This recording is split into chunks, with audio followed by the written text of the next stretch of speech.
Hold on for a second. What's up, YouTube family? I would like you guys to make sure you like and subscribe to our video. It would help us get into the algorithms so we can be seen and bring more engaging content to you guys. So like I said, like and subscribe to our YouTube channel. Appreciate you.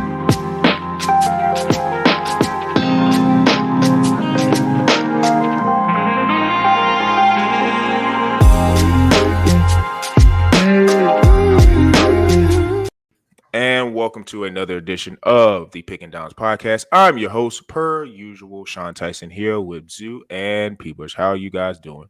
Just beautiful, man. 3 for 3 in redraft, fantasy playoff appearances. It's just beautiful when you have all those teams in there. And, hey, man, it's all luck. You never know how it's going to turn out. But it just feels good to show up. Your team showed up throughout the year, throughout kind of a crazy year. Bunch of backup RBs coming into the fold towards midseason. I'm sure we're going to talk about a couple of those guys. A lot of sleeper picks that were taken throughout the year, and some duds from the first round and onwards. I mean, I think this was kind of supposed to be a flip year in fantasy, where kind of people changed their approaches to drafting, and nope, it went right back to where it usually had been for the past 6 or 7 years, and probably even before that. So if you went too contrarian, you probably aren't in the playoffs right now, unfortunately. Yeah, this week, just sadness. Lost the team on Monday night. Couldn't get it done. The team faltered. Only had 2 teams make the playoffs. 40% making the playoffs. Just shameful. At least one got a bye, so they're automatically in Final Four. But the other one's fighting for his life in the wild card round. So it's been a rough season. Got to reanalyze. A little bad luck, little bad drafting. I got to make some adjustments to get it done next year. But man, oh man, the highs and lows of fantasy. Highs and lows.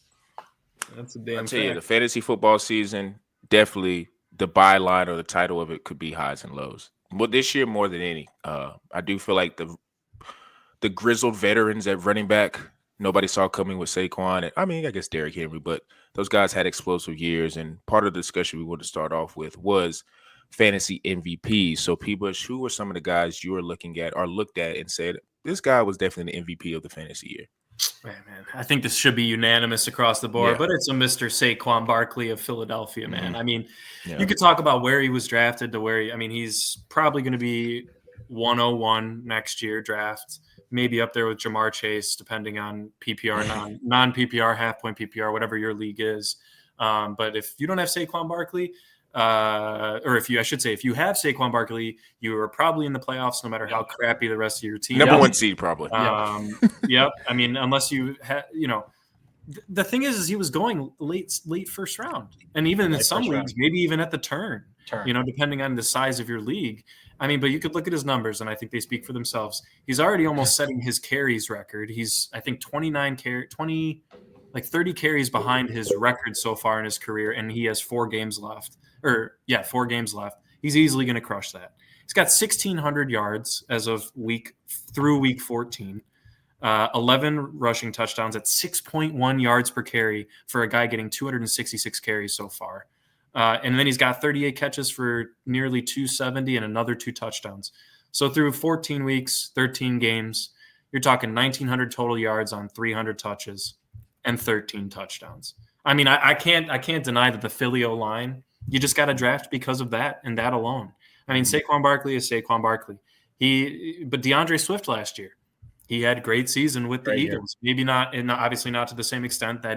That shows you the difference of talent of these 2 players, but it shows that it can create value for players. We saw years ago, Rashad Penny was actually very good on the Eagles in fantasy football playoff time.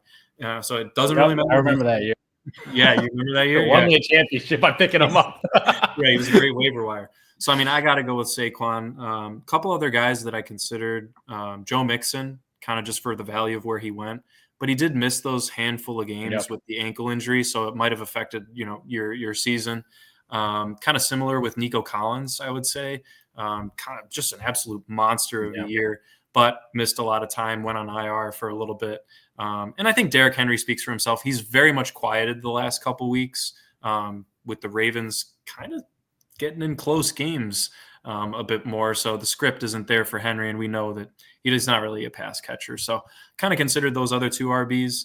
Jamar Chase, you can throw in there as well, but he was going in the first round. He was expected to have a great season compared to some of his other peers. So I still got to give it to Saquon, man. He's just a god this year. Mm-hmm. Yeah, I definitely agree with you at the running back position. Definitely is Saquon Barkley, but for me this year, based on positional value at the most valuable position, Jamar Chase. Oh, Jamar Chase is the MVP because of the wide receiver position and the amount this guy is outscoring position. Because if you look at running backs this year, Saquon is averaging the most, 22 a game, half-point PPR. But there's a lot of really, really high-quality running back years. As you mentioned, Derrick Henry, close to 20 a game. You got Joe Mixon, close to 20 a game. Gibbs, Bijan, David Montgomery. So Josh Jacobs, like Alvin, this is the year of the running back coming back. So even if you missed on Saquon, there was a handful of running backs that were giving you elite production, especially in the number of rushing touchdowns this year. Like these guys absolutely feasted. Yeah. But if you look at the wide receiver position, after last year's historic season with the wide receivers, that's why wide receivers went early. Pretty much for the first time I've seen like the highest I've ever seen. Huge disparity after Jamar Chase. Yep. Dude's averaging 20 a game. Number 2 is a 5-point differential on average to Justin Jefferson. A 5-point gap from first to second. Well, Zhu, you're forgetting Nico Collins and Puka Nacua. Yeah. Those guys had injuries, and they were on average wise, they had a really, really good season, especially like Puka and Nico. They're on the 15, 16, 17 point per game. But if you look at those guys, he still has like a 3 to 4 point. 3-4. Exactly average. Like this margin of you're getting it from Jamar Chase is not seen at the running back position because there's a lot of elite, like top 10, top 15 running backs. You got a couple of those guys, you're doing pretty well. But at the wide receiver position, Scary Terry. Like, I love Scary Terry. That guy's number 5 this year at 13 a game. Like, I'm sorry, Scary Terry wasn't a league winner. He was a really, really good player this year, but he wasn't winning you leagues. Same thing with the CeeDee Lamb. He's number 4 this year. And if you had CeeDee Lamb in the first round, I don't think your team did that well this year. Even Amon-Ra. Yeah. Amon-Ra had a nice year, but at 14. So that's still a 6+ point differential between first to third. And Amon-Ra had a really, really good. Yeah. You have JSN at 6. Yep. JSN. So like the receiver position this year was surprising. It was just not that good relative to last year. It's like the top 10 was Drake London, Garrett Wilson, and Brian Thomas and Jerry Jeudy. Like these guys were not considered league winners this year. So at the receiver position, Chase's value, just based on overall production now, almost at 21 a game, is historic. He's going for the Triple Crown this year. Like he's going for that Cooper Kupp type season. So he's on pace to doing that right now. And you're looking at a guy at Chase where he is the master of the spike weeks. Like his spike weeks are Jerry Rice, Tyreek-esque, where it is just you got him for that spike week, you just get the dub.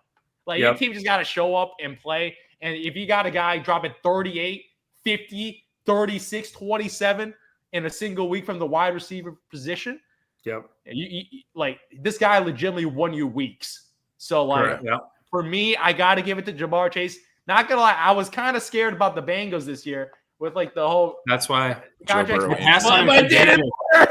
I remember the first like week or two, I was like, ugh, a little bad. But then they got their chemistry down after that Patriots game. I was like, ooh, this is kind of weird. But the team's record might not be as good, but their offensive production has been elite. Like Joe Burrow is putting up MVP numbers. Jamar Chase is putting up his best season since his rookie year. So I got to give it to Jamar Chase. Like if you have Jamar Chase at the wide receiver position, you're in the playoffs just by that one man alone, which is just incredible. In our league, I passed on him for JJ. They went back to back.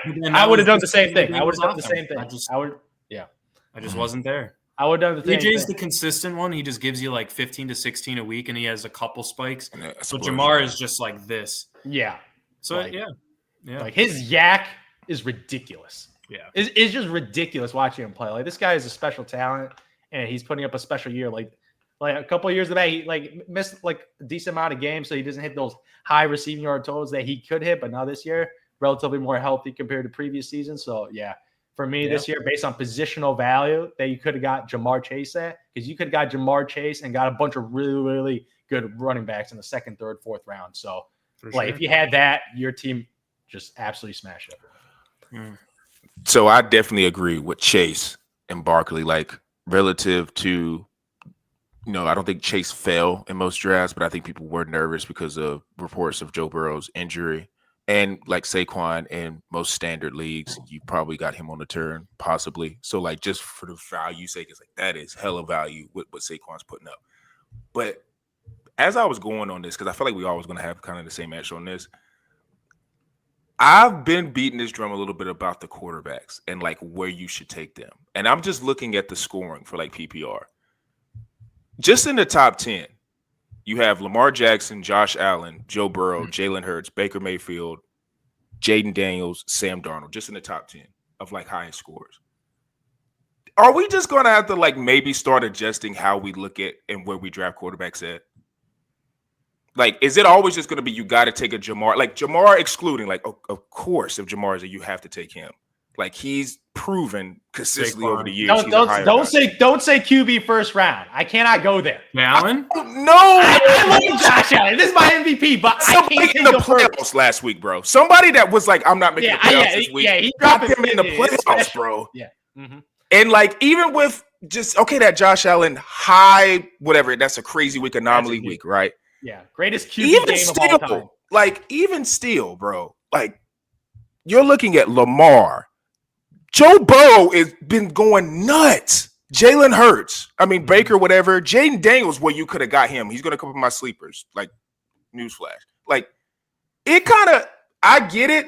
And, like, in a 14 team, I know I'm warped on this view. But, like, I feel like it's starting to trend. I'm not saying it has to be next year. But it's starting to trend towards the quarterback is going to become the most valuable person on the field. And who you would want to take in the first round. Oh, it's trending that way. Okay, I think it's trending that way. Here's what I'll say. Real quick. I think it's trending that way, man. If you're in a 14-team league and let's say you have the 13th pick, even if you're in 12 team, I would not be mad if you took Jalen's your second round pick on the turn. In a 14-team league where you're going to have to what's the difference between taking them at 12 and 14? Because of who's available there, I think you need to so like Tyreek next year. I'd rather have Josh Allen. No, that's fine. Sorry. Yeah, but I don't think everyone is going to agree with you and is going to steal Josh Allen at 13th. You know what I mean? Like, I think you might be reaching a little bit. Maybe give it another year or two and maybe you'll be right. That's what I'm saying. Just it's trending. I'm saying trending. I don't think I'd do it next year. I give you that Josh Allen, like this dude is just a fantasy football freak because the dude averages 23 for the last 5 years. You're getting a margin. You're getting 3-point differential on average against the average quarterback. So he is elite. He gives you that. He gives you that premium at the QB position. And Lamar, you only need Lamar's doing that again this year. But he had games. He had years where he was below, like pretty much. Yeah. Lamar's like. So and if you look at Lamar, he's more. If you look at Lamar's stats, Josh Allen is consistent, just steady. And I would even say Hurts is getting those rushing touchdowns. He's up there too. That's the touch push is still there. Like he stole over 10 Cam Jurgens. Love him. Cam Jurgens, I love him. Yeah, he's a good center. I just want to open up the conversation just with like I can't go first round. Second round, my ears are open. Yes. Second round, my ears, because in one of my leagues this year, in a standard scoring league, I was at the turn 2021 or 22, 23 or whatever the turn was, and I took Hurts at the turn. Josh Allen went super early. I took Hurts at the turn with Josh Jacobs. So I took him. I took him at the turn, and it's doing quite well. Second to third. From second to third. So the second, third round, definitely a smash if you're going. But the guy needs to be getting 22 points. That's the thing. And you got to have that rushing ability. You got to hit that 22 plus points per game. Because if they don't, there's no value at that pick. They got to hit that. They got to hit that. It's a bigger risk, I think, is the whole. Because if you swing and miss, high risk, high reward. That mark. Exactly. It is a high risk, high reward. But I think Josh Allen's is just one of the best picks ever in fantasy football. And that's what I'm saying. Like, ridiculous. And he turned into Puka and Josh Jacobs. So, yeah.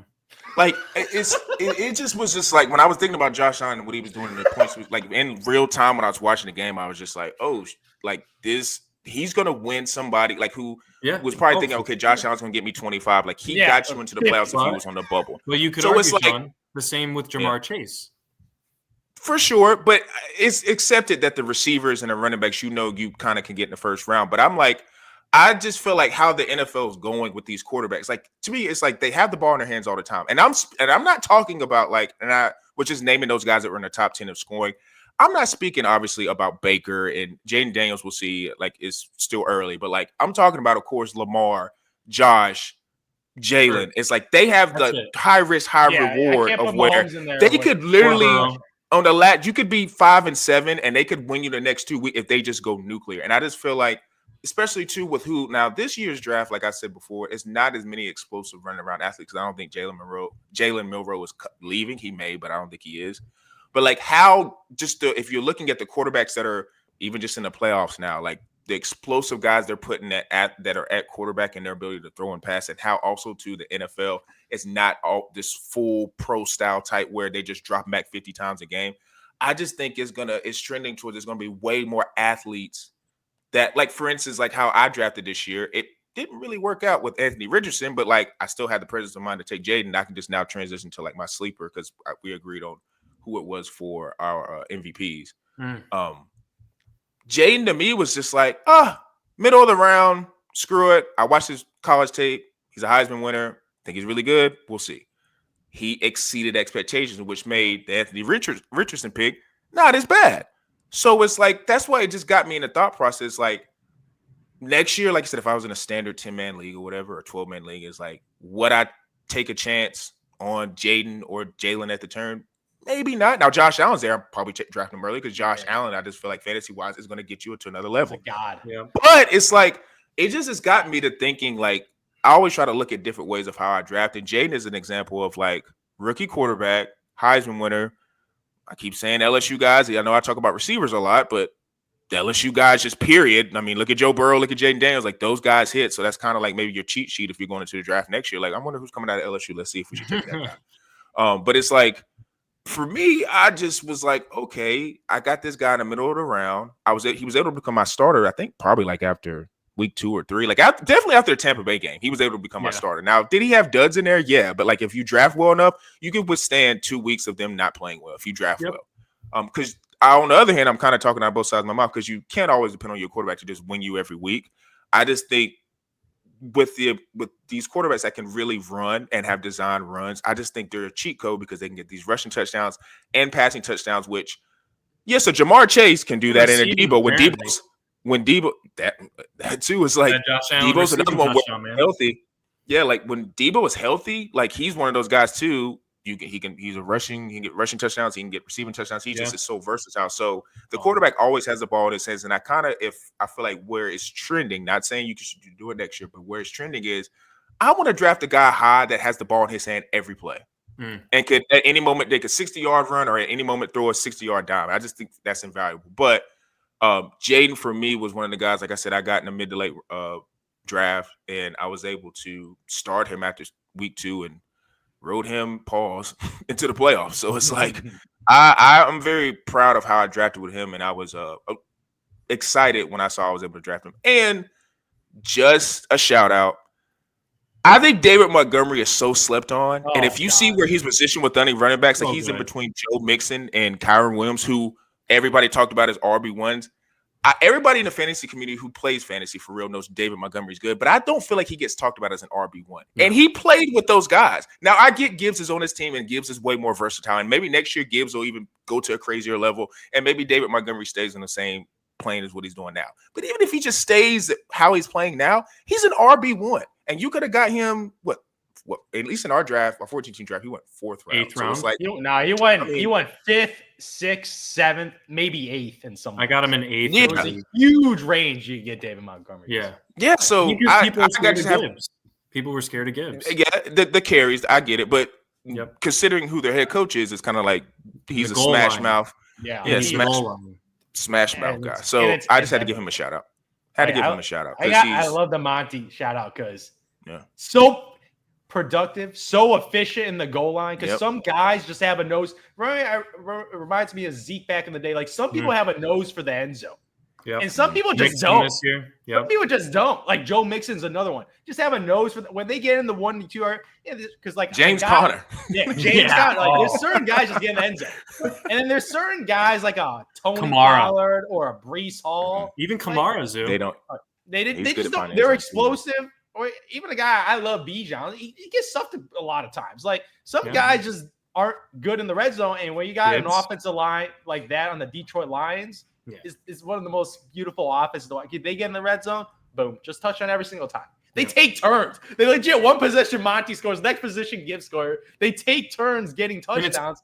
Zoo, it's always the same. Yeah. They always start games with Monty on the first drive. Yeah. And then they go to Gibbs. Legit. So they're Gibbs. fresh, and they both, it's incredible. They got 2 RB1s. They somehow figure out a way. And somehow the receivers also elite too, because the offense is so elite. But yeah, I love the Monty shout out. He's probably one of my better picks, later picks this year. But for me, in one of my other leagues, I got to shout out the rookie tight end Brock Bowers. Yeah. Because this is what I was promised with Kyle Pitts. Pretty much. This is what I was promised, except it's that guy, the balding white guy on the Raiders. That guy's the real deal. The accountant, yeah. He's the real deal. Because he looks like a receiver. Dude, he belongs Kyle at an Pitts. enterprise. He's like, rental oh, he's car. a tight end playing receiver. I see Mr. Donut almost cost me a playoff spot. Donut. Pitts. Yeah, Kyle Pitts. It's Like, not going. I gotta be a dick All like right. a pit to bury Kyle Pitts in there, man. 'Cause Jesus Christ, he doesn't even I hate him. Brock Well, Bowers. okay, I don't even think you can call him a dud, Zoo, because most people expected Kyle Pitts to do exactly what he's doing. I did took for I sure. took him in the 8th round. Might as well donate a pick. Could have had Bowers. He felt it with Kirk. If Kirk Yeah. Cousins can't give him the ball, that's That's the alarming. thing. Like, That's not gonna alarming. lie, Kirk Cousins likes Washed. throwing it. Kyle Pitts, trash. So Brock Bowers. Watch him go but he- for Penix next year. Penix will get on the ball. We'll all be like, "What the fuck?" Yeah, Yeah, exactly. but I get it. Yeah, But Brock Bowers' rookie season as a tight end, is this the greatest rookie tight end season of all time?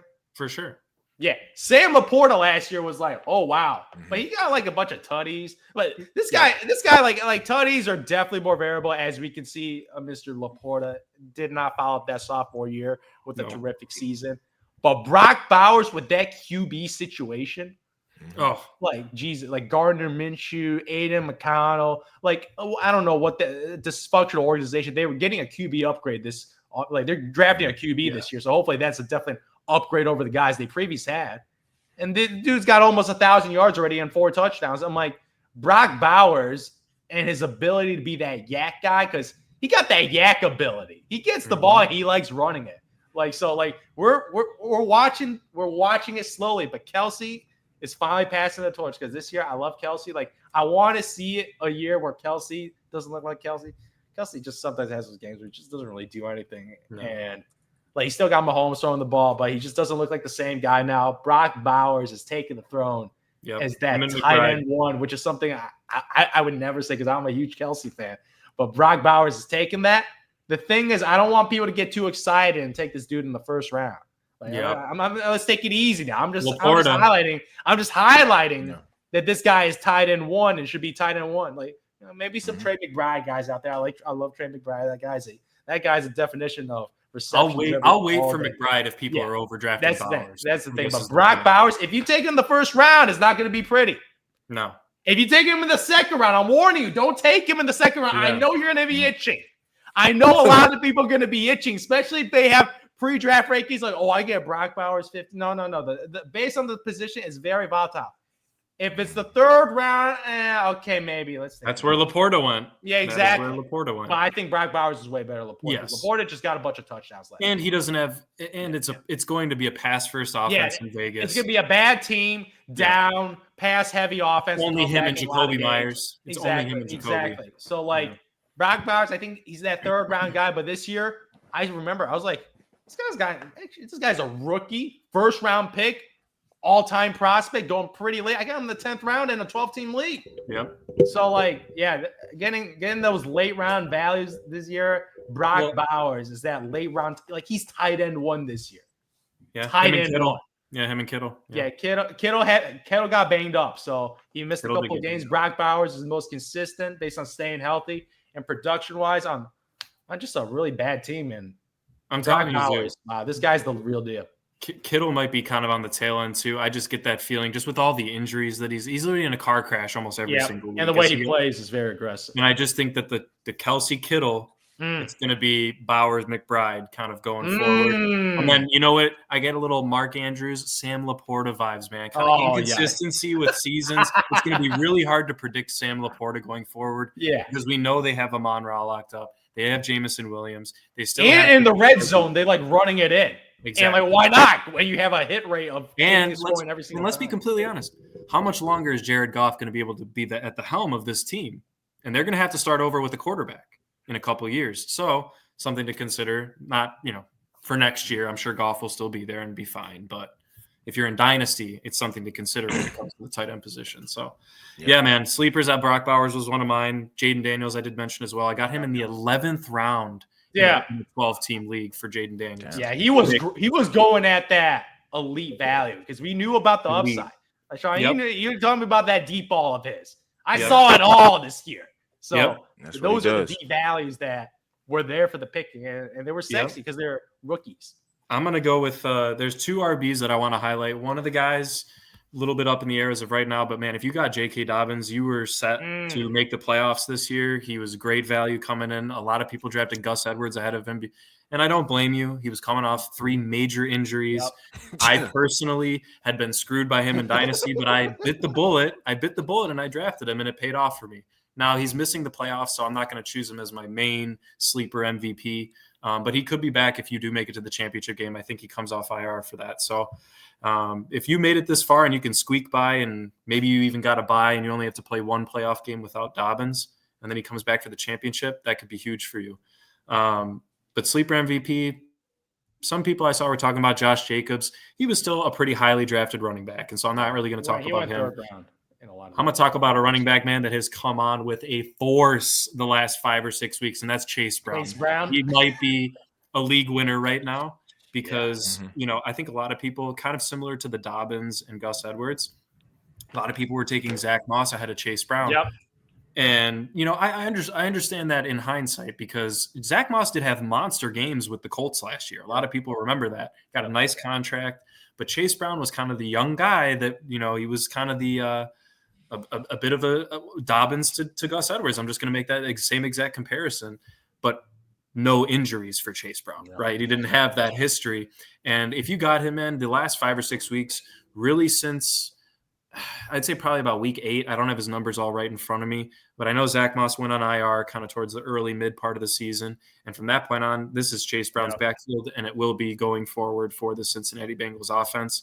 He's putting up monster numbers, and the value of him, Zhu, is he's matchup proof because it doesn't matter. He gets the receptions. He gets the receptions, and he's very good with the yak, and he's shifty. He might catch a screen ball, and you're like, oh, man, there's 3 defenders. He still gets you 5 or 6 yards when you don't even see anything. I'm not saying that's going to win you a league, but you do that 5 or 6 times throughout the game, and then you get 1 big breakout plus another run or so. He's a pretty good red zone guy too. Yep. So a lot of touchdowns this year. A lot of touchdowns. And that once again, I'm going to preface this for Zhu, exactly what Zhu was saying with Bowers. Don't take Chase Brown in like the 4th round next year. Okay. His touchdown volatility is going to fluctuate. And I just think you can still get value for him probably, but he's going to be overdrafted. All these guys that we're talking about are going to be overdrafted next year because of how well absolutely. But you have especially Jaden Daniels, I feel like he's going to especially Jaden and especially Jaden Dobbins, if he comes back healthy at the end of this season and we see him in the playoffs with the Chargers, if they make it, I think he'll be overly drafted. But Chase Brown and Brock Bowers at the positional level, I think those are going to be 2 of the most overdrafted players compared to where their true ADP value is. I wish I had Chase Brown shares. Yeah, he was pretty much free. He went in the hundreds.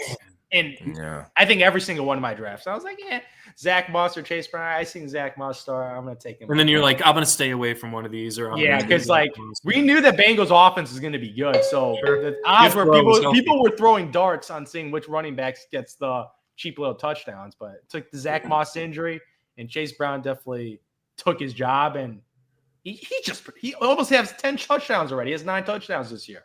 Yeah, and he didn't even start for the first 5 weeks. First 3. Yeah. So, I got to give major props to Chase Brown. I do think, too, with Chase Brown and Zach Moss was to your point, people about being overdrafted. I do think they should not be drafted as high because I just feel like Cincinnati's probably going to take a back in the draft. They're going to get a back in the second or third round and become like the bell cow, and then it's going to regulate Chase Brown to like a all-purpose second back, third down back. Third down guy.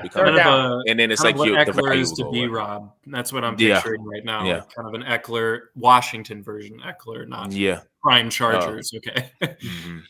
And speaking of the Commanders, when you just brought up B-Rob and Eckler, I know Eckler went there last year, but has anybody had a bigger fall from grace than Antonio Gibson? Remember the hype around him like 2 years ago? I still remember that. I thought it was too crazy at the time. First, second round. I was like, what the? I was getting Google. I was like, why is his ADP so high? Antonio who? On the Commanders? He was. I remember that. Yeah. And he had that one great year. And then it just kind of fell apart. Now he's like, what, New England backup, whatever? Yeah, he's the backup. He's on the Peyton backing up Ramondre Stevenson. Who's another guy who not a sleeper, but he's a consistent RB2. Like, he just gives you like 14 a game. Like, never has huge ceiling games. He's a great RB3. If you can get him as your RB3, he's a great rotational guy. Yeah. But yeah, I was just looking at that. I was like, yeah, Gibson had a pretty Let me get into this. Let me get into these duds though, Sean, because I've been waiting. I already know which. I feel like I know. One of you two guys are going to pick one guy that I probably have already. Well, of course, everyone's. Yeah, I'll mention it. I'll leave him to. I might leave him to Zhu.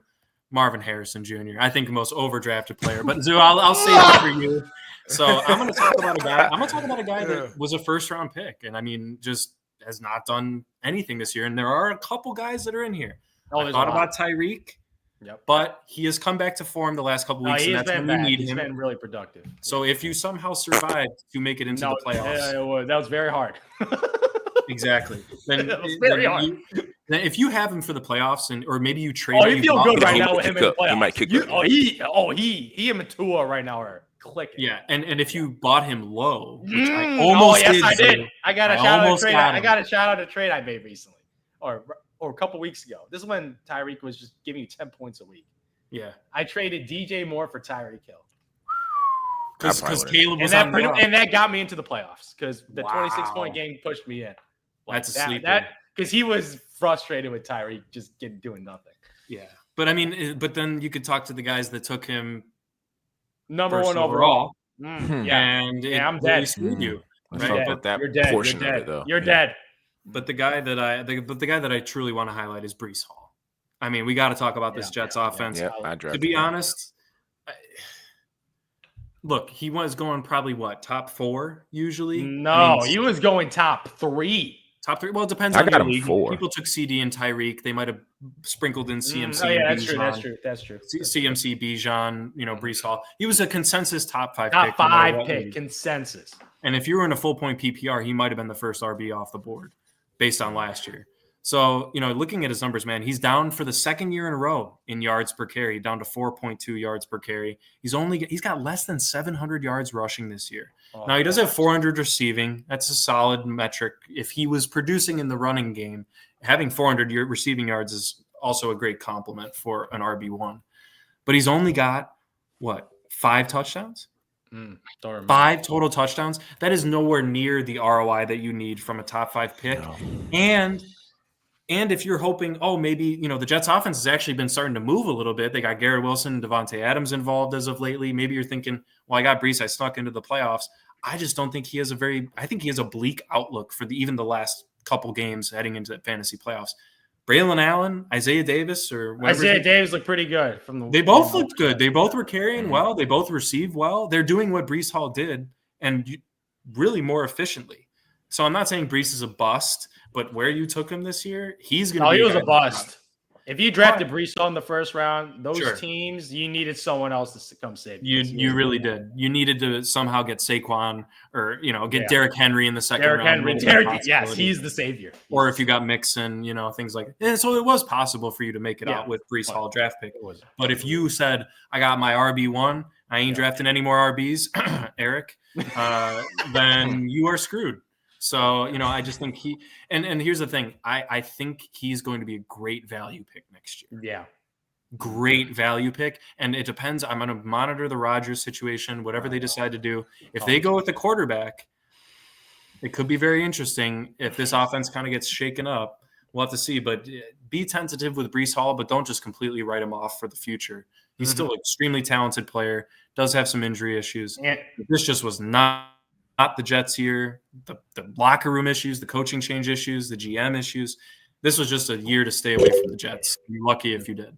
Oh, yeah, 100%. Because Breece Hall, I thought Breece Hall coming out of school, he was known for that speed. Like, he had that electric just boom ability where he could run for like a 50-yard touchdown after receiving. Like, he obviously came off injury, and then he came back really, really strong last year.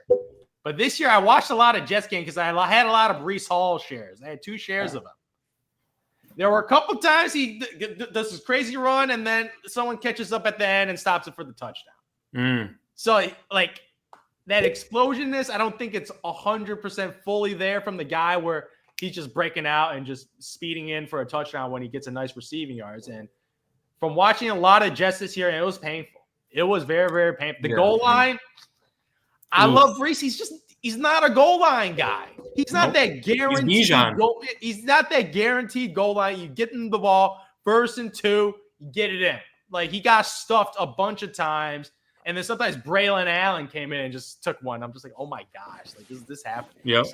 So like Breece Hall, definitely this guy was going consensus, top 5 overall pick this year, going probably RB2, RB3 behind CMC or Bijan. Like, he was supposed to be that guy, the next up and coming young running back to take the throne from the old guys. No, the old guys still got the throne. Yeah, they didn't pass the torch. Saquon, King Henry, like all these guys. CMC might have taken a step down, but those other guys, they showed up and showed that those guys are the real RB1s right now, because Breece and the whole Jets dysfunction on offense. Like, I didn't think I was a fading the Jets in the regular season. Like, I was a Bills guy over the Jets. So I didn't really have high expectations, but gee, I didn't think the Jets were going to be this bad. Like, I thought they were going to be like a 500 level team. Like, some people have them higher, some people have lower, but I thought it was going to be a 500. No, just pitiful. Like, Aaron Rodgers, he's just not the same guy. Like, he's 41, man. He's 41, but he was Aaron Rodgers. Like, this dude was one of the greatest quarterbacks of all time. He came in like, oh, he got Garrett Wilson, he got Breece, like, he got Alan Lazard, he got all his boy Devontae Adams, the whole crew on offense. And they're connecting well. Yeah, Devontae still got it. Devontae's still good.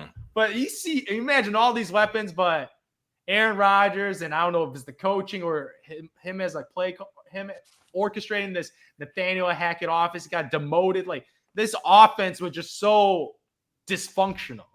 And that also has ruined Breece Hall's value because of the Jets this year. For sure. So, like, I'm not going to lie. I can't believe one of my Breece Hall teams got a bye week. Shout outs to Josh Jacobs, Alvin Kamara, Cooper Kupp, and Jalen Hurts. Those guys saved that first round pick, because I was like, Breece Hall at the 4th pick, feeling pretty good. Nope. He was probably my worst picks of that draft. So it was possible to recover from that loss. But what was unrecoverable was taking Marvin Harrison Jr. in the 2nd round. Brutal, man. I think I got bamboozled. All the draft analysts that I'm like, these guys are smarter than me. They analyze college football for a living. He's the one. This guy, trade everything for him. He's smart. He got the bloodline from a Hall of Famer. Like, I swear to God, if he wasn't a junior, he probably would have went in the 2nd round, because I swear to God, he doesn't have that first round value just by watching him. Like, I bought into the hype.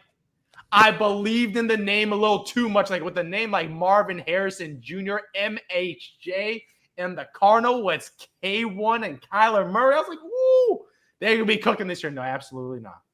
Absolutely not. He cooked you with a bunch of donuts for a couple games. Yeah, that's what he cooked. He dropped you 27 that 2nd week. I was like, oh, Lord, 27 is week 2. 2 tutties. He might be here. Nope.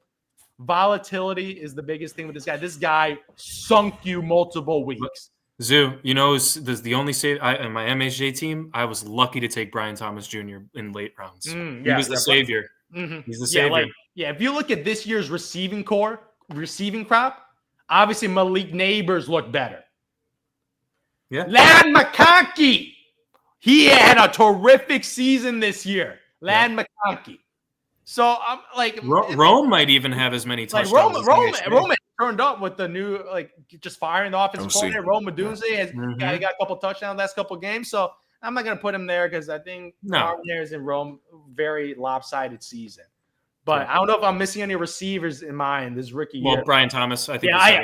Brian Thomas Jr. Just by watching him, and amount of plays where his QBs missed him and the amount of yards. Brian Thomas Jr. looks like that guy, 6'4", super fast, really freaking fast. I'm like Trevor Lawrence of the deep, Brian Thomas Jr. If he has a real quarterback that's healthy, I know T-Law missed a bunch of games this year, and Mac Jones ain't gonna get it done, but Brian Thomas Jr. looks like that alpha receiver, that big, strong, fast guy. And Marvin Harrison he's big, he's strong, but he's not fast, and he doesn't have that crazy yak ability. He's more just he catches in and he goes down. Brian Thomas has that speed. I'm like, wow, this guy. Like you said, man, Sean, those LSU receivers, man. I'm like, it's ridiculous. Because watching Brian Thomas, he's that dude, and he was in a situation where the QB was limited. They had one of the worst offenses this year, and they're just a god-awful team. So even among his rookie peers, he fails in comparison. Last year, we were blessed with the Puka Nacua showcase. I thought we were going to be blessed with the Marvin Harrison. One of the most disappointing He's fourth. players. He's fourth in rookies for averaging. He's fourth in behind the three guys you said. Malik's one, then Brian Thomas, and then Ladd. Ladd. Yep. And especially if you took this guy in the second, third round where he was averaging going, I thought it was a nice little sleeper rookie wide receiver pick. No. You took him over King Henry. You just put a dunce hat on because I have a dunce hat. I look at that. I'm looking at that pick. I'm like, what was I smoking? You doofus! I still remember looking at the numbers. Vegas over under touchdowns, 10.5 rushing touchdowns for King Henry. They were projecting minimum 10 tutties for this dude, and I'm like, I'm gonna take a rookie. Man, what a doofus! What a fell into the hype like we all did. Slap in the face. We all did. Taking a rookie receiver over King Henry in that resume. Right. This isn't as bad as your Allen Robinson dud from a couple years. No. Allen Robinson was like a 4th, 5th round. I know, but it's a second round pick. But I'm saying, Zhu, everybody fell for the MHJ thing. Oh, you aren't unique in that. Sean, I don't know if you got any shares. I think everybody. There's not one person that drafted there's probably people that drafted, and for me, as much as college football as I watch, I should have just I had a chance to take Neighbors or Marvin Harrison, and I took Marvin Harrison when the whole time I was kind of on the side beating I think Malik Neighbors gonna be really good. And I just people did say people did say that Malik was the most explosive guy. Yeah. When I got Malik people over were debating who's the best receiver in this class. So it was a huge debate, but for sure. Based on the resume of the first season, and there were, I got to give him some credit though. There were some disconnects with Kyler Murray missing him wide open. So that's on the quarterback. I don't know if he would have caught it and scored a touchdown because he ain't that fast, but he did get open a couple times. The quarterback, Kyler Murray, I lost some respect. I do wonder.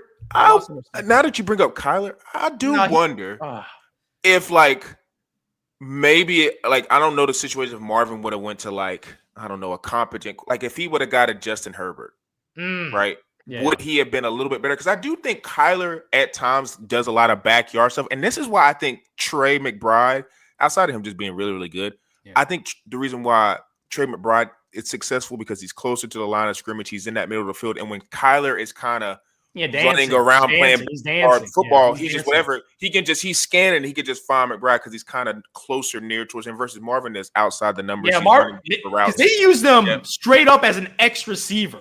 Yeah, and I think they have to utilize him more, maybe in the slot, move him around. He's not a pure X receiver. Well, if you notice, just run go routes. Yeah, exactly. He's not that guy. He's not that guy. They moved Neighbor. He was playing a lot of slot early on in the year, and then they moved him to the outside, and he's been a lot quieter because they don't have an outside guy. So they were like, well, why don't you try it? They're kind of trying every. That means the Giants, okay? The wins are not priorities. Wins are not a priority. They want to see where he best plays. Obviously they'll get a better quarterback hopefully in the near future, and he'll be better. But Marvin, he has 7 touchdowns. He's out. He's Malik only has, I think, 3 or 4. Rome's got 3. Brian Thomas Jr. is probably rivaling him. Brian Thomas. Yeah. But to only have, I think he only has like 650 receiving yards. I mean, Rome Odunze, who's the third on his team, has 540 on 15 less catches. So, I mean, it's just I actually say we talked about Kyler early on in the year being the sleeper value quarterback, if you guys remember. Yeah, I remember that. And I just should have been slept on. I should have slept on him. I'm glad I slept on Kyler. I should have slept on him because I thought he had the ability to get that 21 point average where you get that elite quarterback. Not even close. And they're not, and we know who they're throwing, and we know who's getting the ball in the red zone with the Cardinals. Yeah. It's James Conner. Yeah. Like even Trey McBride, for how great of a season he is. What, 0 touchdowns? Kyler's not a red zone quarterback. Like he just isn't. Like if he is, he's running the ball in. Like that's where he plays it best. But he's off not of backyard play or something. He can throws in, right? Like he's not Justin Herbert who's just zipping it down. He's the perfect example of volatility with quarterback. Like he's very hot and cold. Oh yes. If I'm in Arizona, I think I got maybe one more year with Kyler. If he can't figure that out, then I might have to move on. I don't know how long his contract that Cardinals offense. I had higher expectations than like the average consensus that people are putting mid on it. I thought they were going to be a really good offense. Nah.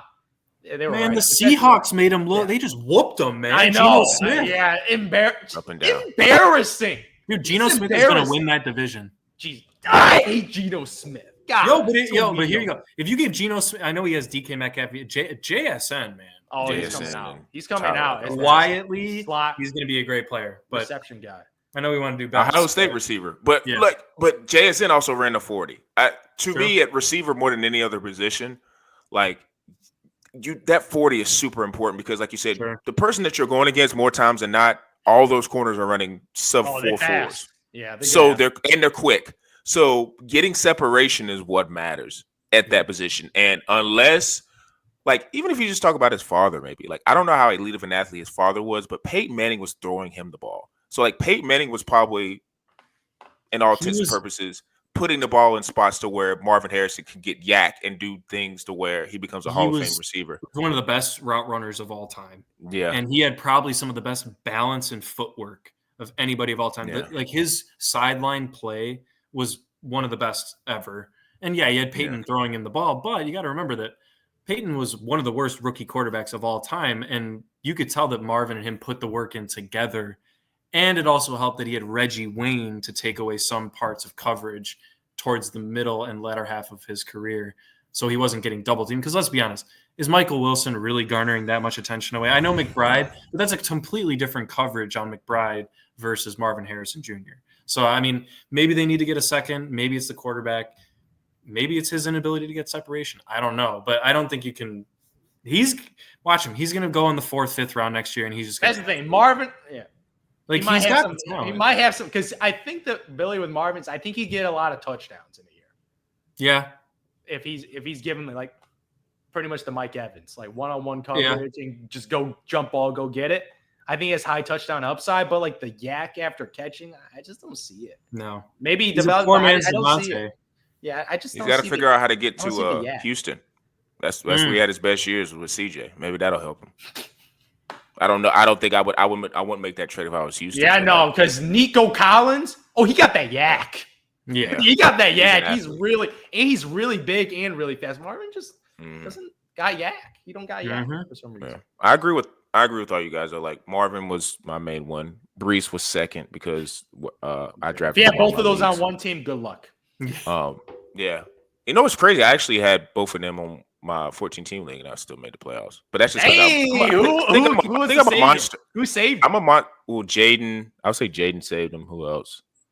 Also, too, I was really good at picking up waiver. I'm just always good at that because I'm always paying attention who's injured. And I tried to get him. Judy saved me these last couple of weeks. Judy's been cooking with James. And then Keelan Allen having a couple of basically because like this league, everybody was 6 and 7, 7 and 7. So like I ended up 8 and 6. So like it was just kind of like the last if you had so like these last couple of weeks, if you had like I said, I had because last week I had to start Jameis and Judy, and that I was good against the Steelers. Like I was able to sneak in because Jameis gave me 15 points. Like he didn't. I know he will kill you with the interception every fucking game, but like I was still able to get 15 points from him. And then Judy. Like I said, the week before, even though I didn't start him and he went off for like 40 something, like other weeks he was like 20, 15. Like Calvin Ridley was up and down. So I was able to finesse it. And like I said, I was able to get the handcuff with Braylon Allen. He gave me like 12. But to your point, man, Brees was super disappointing because the Jets offense was just really, really bad. And I also think too, man, like Braylon Allen, just how he is like at the goal line, it is disappointing if you just look at Brees' profile. I know he's had a torn ACL, but like his game is an all-purpose back who can catch and run, but like his body is not frail. Like he could be that hammer at the goal line. He's 6'1". He's pretty big, but he doesn't look big in the goal line. Something about him, he looks small. Yeah, he just doesn't go with force. But what I will say is, I don't know what they're going to do at quarterback, and I don't know what what picks they have. But they did draft a guy who's still recovering from his knee injury. Because I watched a lot of Florida State with Jordan Travis, and he's a runner. So, like, if he can be an athlete back there and his passing comes along, now I know that's asking a lot for like a second-year player, but if he can be that, that might help Brees because it always helps the running game when you have a quarterback that can run. Like, if you have a quarterback that can keep the defense honest because he can keep it on a read option or he can, scramble and roll around, that helps the running backs in most cases. So maybe Brees would have a better bounce back if it's not him running, Jordan Travis running the first team offense, or if they get another quarterback that can move. So maybe he'll have a good bounce back. You might be able to get some value for him. But yeah, those were definitely the top two, Marvin and Brees for me. I just want to say a quiet one. Can I just say a quick quiet one? And maybe Sean, you can speak to this because you have Hurts. AJ Brown. He was really strong, and after his injury, he just kind of disappeared. I love Hurts, but Hurts ain't getting on the ball. Man, Hurts is not. I don't know what's going on with that. Yeah, they're having some beef, and that's Hurts. I get AJ though. Hurts is. I mean, he's playing. Like I said, I tell you all the time. I love if he's throwing 20 passes a game, 15, 20 not 15, but like 20, 25 passes a game.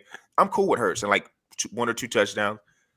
But I mean, AJ is the star receiver, and he is one of the receivers in the league that when he doesn't play, that offense completely changes. So, like, you need to get him the ball. Yes. Like, so I don't know if it's just scheme these last couple of weeks. It's just the teams are getting him out, and Hurts can't get it. Yeah. And Saquon is going off, so maybe that. And like I said, for them to win in the playoffs, you're definitely going to need AJ, but I would rather have Saquon hitting at his apex level for playoff football versus AJ going off because 100%. That's what happens. The scores are closer. Running the ball is valuable. Like, it's never nobody. You're not scoring 45 points in the playoffs. It's always a 25 to 22 game. So I want Saquon to go off, but Tyreek for me only because Tua was hurt. So that caveat put in massive. But sometimes receivers just figure it out. And we just talked about Brian Thomas and Malik Neighbors. They're rookies, and they had Tommy DeVito, Daniel Jones. Who else? Drew Lock. Who played for Trevor Lawrence? Did not play this well. Mac Jones. They still figured it out, and they're scoring around the same neighborhood Tyreek is. So, Tyreek, considering where you was drafted and your quarterback situation, you could have been a little bit better. Because some guys, like I said, and now nobody saw Darnold going nuts this year, but before the season, Justin Jefferson still got drafted high, but people were scared because they were like, I don't know how Darnold's going to play, and we got a rookie guy. Mm-hmm. Now, lo and behold, some could maybe argue that the reason why Darnold's playing so well is because Justin Jefferson, it doesn't matter who his quarterback, he just knows how to get open. Yeah. But, Justin Jefferson figured it out, and he, like you said, if you would have told me, even though I know Tua was hurt, is like, who would I have more trust in this year going into the year? Would it be Tyreek or Justin? I would have said Tyreek. Because he's just, like I said, he was voted the best player in the NFL. So, he's kind of always demonstrated, even whatever quarterback he's at, he's able to put up numbers. And he wasn't able to do that this year. So, I don't think it's age. I just think maybe the rhythm was off this year. But, Brian Thomas and Malik are in the same scoring range you are. And look at who was throwing him the ball. The Giants, dude, they got throwing the ball. It's like, I don't even know who I don't know. But I got to emphasize. That's why I'm kind of disappointed. I got to emphasize this as a Tyreek shareholder. Those weeks without Tua, because you still had to start him. Like you weren't going to bench. That was the biggest problem. Like you're going to have to start Tyreek because you're not going to have better options. But the problem is he got 24 yards, 40, 23, 69, and 8 yards. And this is without it was brutal. It was the reason. This is the reason why I missed the play. Is the Tua injury. Like I gotta say Puka Nacua, but that Tua injury derailed that entire. Like it was unwatchable. Those Dolphins. Even A-Chain struggled. Yeah. A-Chain, A-Chain, Tyreek, Jalen Waddle. These are all elite. Jalen Waddle, I forgot about They him. fell off a cliff. Like the offense was their over-unders on games are like 20, 30 points. Like they could not function without it. And then he comes back, and Jonnu Smith turns into Tyler. Oh yeah, Jonnu Smith is like Travis Kelce. Like yeah, like he had what? He had 0 points all regulation. He put up like 14 points or something. Just crazy, just going off. But like Tyreek, I can't put him as the biggest bust just because the Tua. If he did that without if Tua was fully healthy and put up these numbers, absolutely agree with you. But that Tua, like it just derailed. Like his value to that team is ridiculous because the backup is just awful. I think that the original backup, not the backup they signed, who's the Ravens guy, but that original back, the original Tyler backup, Huntley, you're talking about, Tyler Huntley was the one they brought in after their. No, but Skylar Thompson. Yeah, Skylar Thompson is the worst football player I've ever seen. He is so bad at football. Like I am shocked this dude has a job. They're going to invest. Peterman or one of the two. They're going to invest in a backup quarterback. You have to. Because Tua is he is like brittle. A 4th or 5th round guy. Yeah. Like you draft someone like a Tyrod Taylor. Sam Howell would be a good option. Yeah, like a veteran or like they need a real backup because Tua is susceptible to concussions as everyone knows. I also think too, like the reports have been Jalen Milroe is like probably going to stay at Alabama for another year because he kind of tailed off at the end of the season. But like he would be the perfect 4th or 5th round quarterback that you could take if he did come out this year. Because the thing with Milroe is he's a very high risk, high reward. Like when he's on, he looks like the number 1 pick, and when he's off, he looks like he should not be playing quarterback. So like if Mike McDaniel is the guru that people say he is, I don't know. After this year, when he doesn't have Tua, that he doesn't look good. Is just nothing. Yeah. It's nothing. To be fair, though, the options that he had to work with were pretty bad. Yeah, that is true. And it's unexpected. It's not like it's planned, right? Like, Tua comes into the season with an injury. I don't know. So I think with Jalen, if he could coach him up, and while he still got Tua and ride the Tua, experience into whatever the next couple of years, and he's able to mold him, and he's able to and Jalen's able to just maybe sit behind and learn. He's in a favorable division in terms of like the weather, except for when he goes to Buffalo, but. Maybe that could be a scenario because, like you said, he's an athlete and he could throw the deep ball. And Tyreek, I think, will still be viable enough. And you have Waddle. And I think the thing about Mike McDaniel is I think once maybe you start, I don't know, like 3 or 4 years from now when you got to fade off for Tyreek and Jalen, maybe he'll be able to draft guys that can fit around that skill set. So that would be something intriguing. But, yeah, to your point, it was tough seeing Tyreek play without Tua. I actually had a trade right like that second week when he didn't have Tua or for Tyreek and Brees. And I denied it because I was just like straight up, and I was just like, I just didn't trust Tyreek.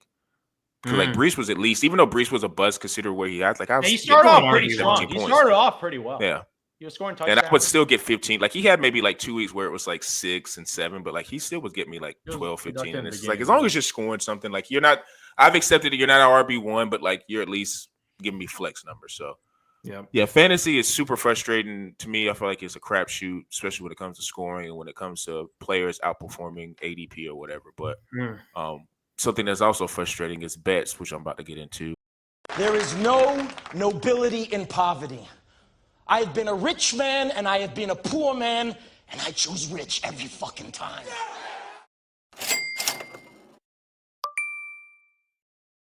And P. Bush, I know you had a pretty good week. Beautiful week, man.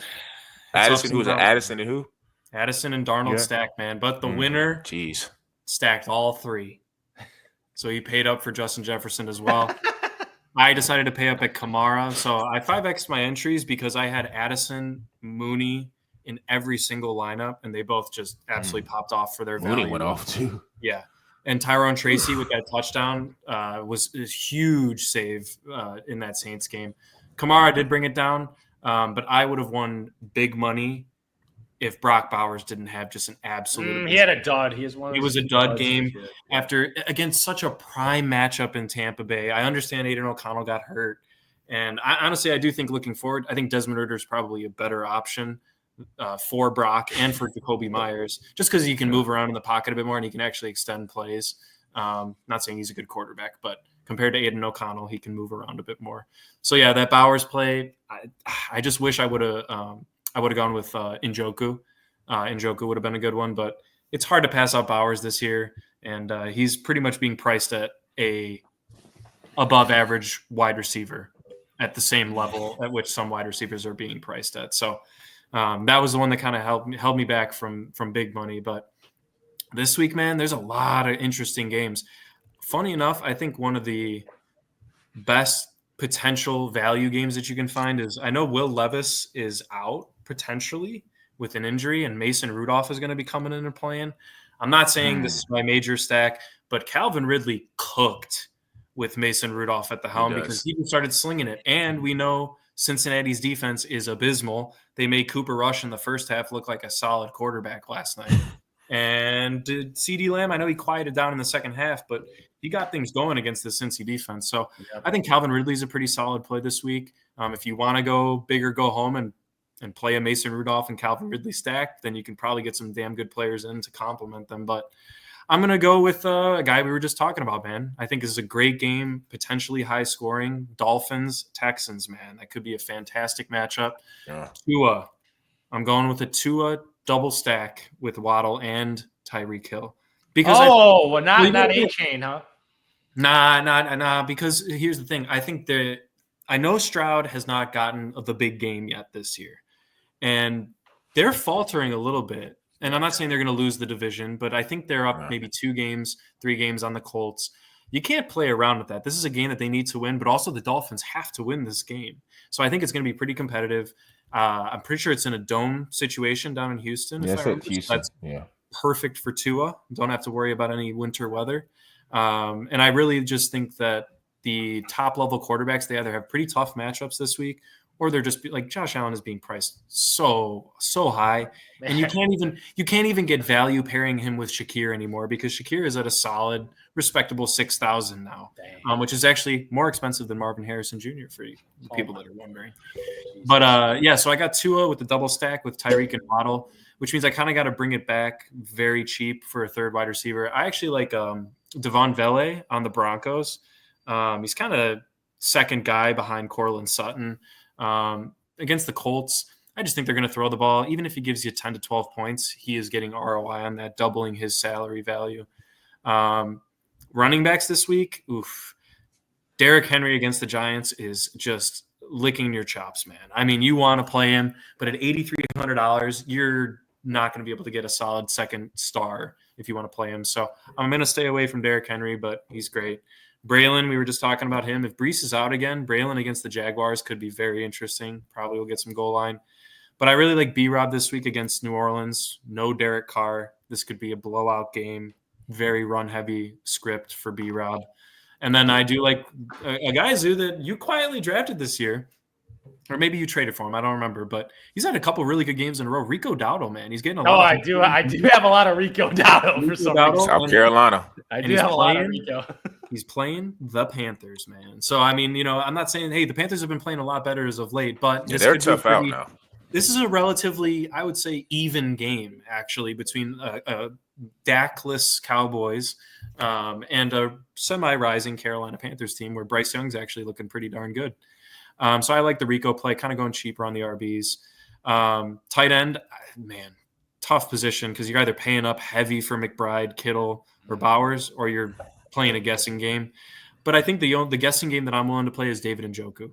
I just think he gets consistent enough targets. Jameis is slinging it. They're playing the Chiefs, who actually are the second worst team covering tight ends this season. So I think he just gets a lot of targets. They're going to focus a lot on Judy, get Njoku the ball. And then to kind of bring it home, I'm going to play Shakir, man. Josh Allen's he's got a big game against the Lions this week. Huge game. Shootout. Could be a shootout. I like Khalil Shakir. Going to monitor the Keon Coleman situation. Got to see if he's playing. But I think Shakir is his number one guy right now. And if seeing that amazing game against the Rams didn't prove that to you, Shakir can ball, man. He's a solid player. Interesting. So I'm riding Tua, man. He better not get a concussion, man. I swear to God. Yeah. Not going to lie. In one league, man, I might have the Tua, Tyreek, Devon A-Chain stack for my playoff live. Kyler Murray's pissing me off lately. So, like, you benched Kyler for Tua for sure. That's what Tua's like 7th in average right now. He's been doing extremely well the last couple of games. So 4 straight 300-yard games. Yeah. Oh yeah, he's been doing. Yeah, Tua has been balling since the concussion. He has been absolutely balling. A little recap last week. I picked the Bengals to cover the spread. They get it done because that offense is ridiculous. Is Jamar Chase, Joe Burrow's offense, like Chase Brownie, like they went off. Like they should have lost that game, Zoo. They should have lost. That block it's just punt. the Cowboys that's just true. the Cowboys. That's true. The Cowboys doing cowboy things. Well, let me say this real quick. Low-key had a pretty solid throw. You know what that reminded me of when the guy fumbled it after the block? It reminded me of when that Packers guy botched the onside kick against the Seahawks, man. Just went right through. Don't remind me of that. That's the worst moment of my Packers fandom career. I remember I don't really get upset at Packers because I'm not a true like diehard, but I was fucking pissed off at that. Yeah, that was for the Super Bowl. Michael Parsons looked pissed on the sideline. Yeah, after that. A higher draft pick for them, but true. Their season's over. But low key, sort of it is for the Bengals too. So they were kind of playing for nothing, just playing for pride and fantasy points out there for you people. But this week kind of tough actually. I'm looking at the spreads right now. I'm like, I don't want to do Jets Jags. Nah, that's a stay away from me. Ugly. Okay, but there's a lot of like Bills Lions. I'm like, ooh, that's just too good of a game to pick. But I'm going with the matchup with the Denver Broncos and the Colts covering the spread. The Denver Broncos this year. I'm looking at this spread. First of all, -4 spread for it because right now Broncos are playing for their playoff lives. Right now they're in an extremely competitive division where you got the Chargers. Obviously, the Chiefs are number 1, so they need every win to just get in the wild card game right now. And you're putting them at home right now where you're playing against this Colts team. QB fiasco, benching your quarterback, the Joe Flacco experience, bring back Anthony Richardson. I don't think they're really organized with what their plan is going. Wow, you're looking at the Broncos right now. Sean Payton, man, what he does with teams is just incredible. The QB whisper with the Bo Nix, because if Bo Nix are the Chicago Bears, this ain't happening. No. This ain't happening. Like his ability to maximize quarterbacks, and shout out to Cortland Sutton, who's having a sneaky good year. Yep. Sneaky good year.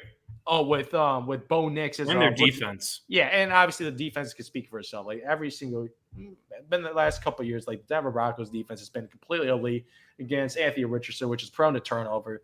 So I'm like, I think like Bo Nix as a game manager, they're pretty good when they get up ahead because they maintain their leads extremely, extremely well. And if you look at the last couple of games, like pretty big wins, like 41-32 against the Browns, Raiders 29-19, Falcons 38-6, and the game before that is they barely lost to the Chiefs. So they've been playing extremely well football, and when they win by a decent amount of margin, especially at home against the Colts team, which I think is definitely not even I don't think they're a 500 like ball club. They're definitely a below average NFL team. 7-10. Exactly, and you got Will Lutz, the kicker. Like this dude hits everything. So even if they don't cash it in the red zone, I don't need them to cash it in the red zone.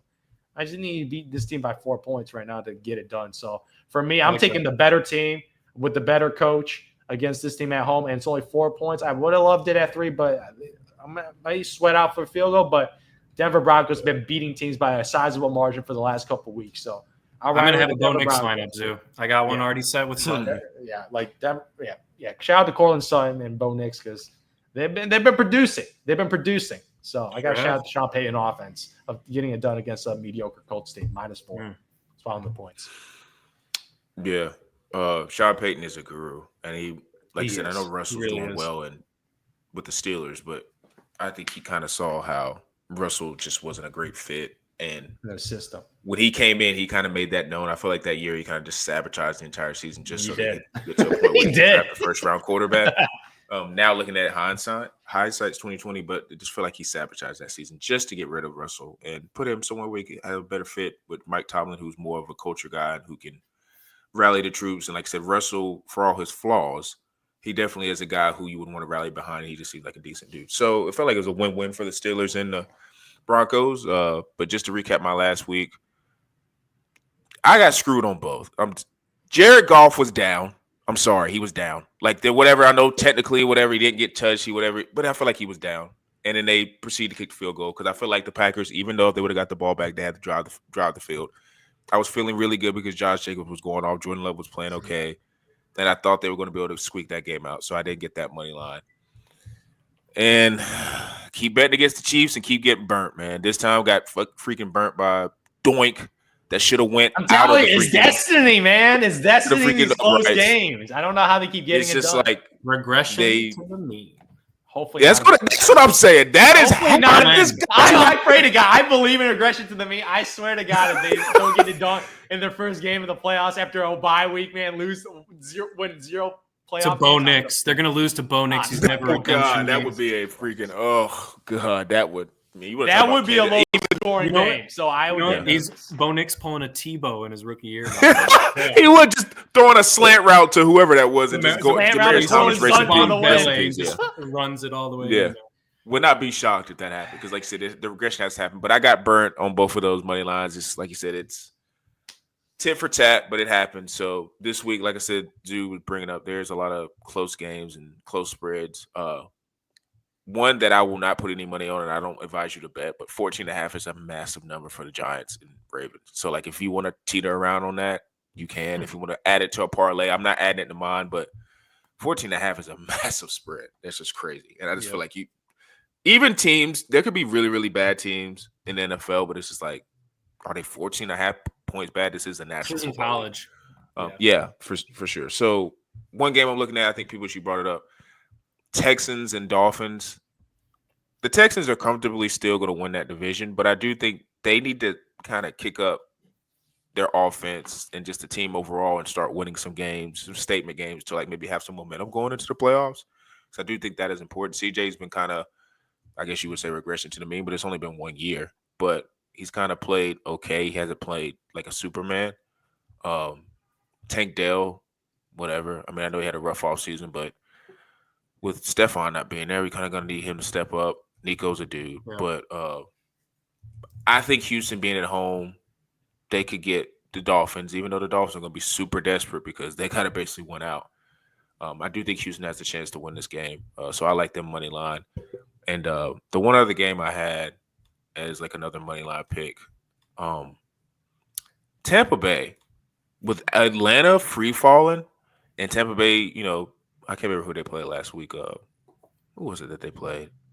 Not sure, but whoever they did, they squeaked it out. You know, Vegas. Rashad White had Vegas. They had like a resurgence with Bucky Irving going out. Quiet is kept. Mike Evans is still a dude, but they got another guy who I think they drafted this year, like Jalen McMillan, who's kind of under the radar, super under the radar, but he kind of he looked explosive for like, you know, a second or third receiver. So I kind of like how that's trending. So with Baker, who's played well this year, that defense, Todd Bowles, I think they're going to be revving to play the Chargers. And like I said, it's kind of do or die for them as well. So I think they might be able to sneak the Chargers, considering the Chargers might still have a little bit of an after effects of losing that game against the Chiefs that they should have won. So maybe they might have a little bit of a fall down or for sure. So, and the running back situation, I feel like with the Chargers, I know Vidal is a guy who's trending up, but I don't know. I mean, Gus Edwards, unless like to me, if Gus Edwards ain't getting 1 yard touchdowns, you need a more versatile back. And I did come on this podcast and say that John Harbaugh is really good at finding like that next back because he did it at Michigan and he did it at 49ers. But sometimes, I mean, it would be better to have your star back like JK. So, you know, that might be one where it's like, I don't know if he can just scrap.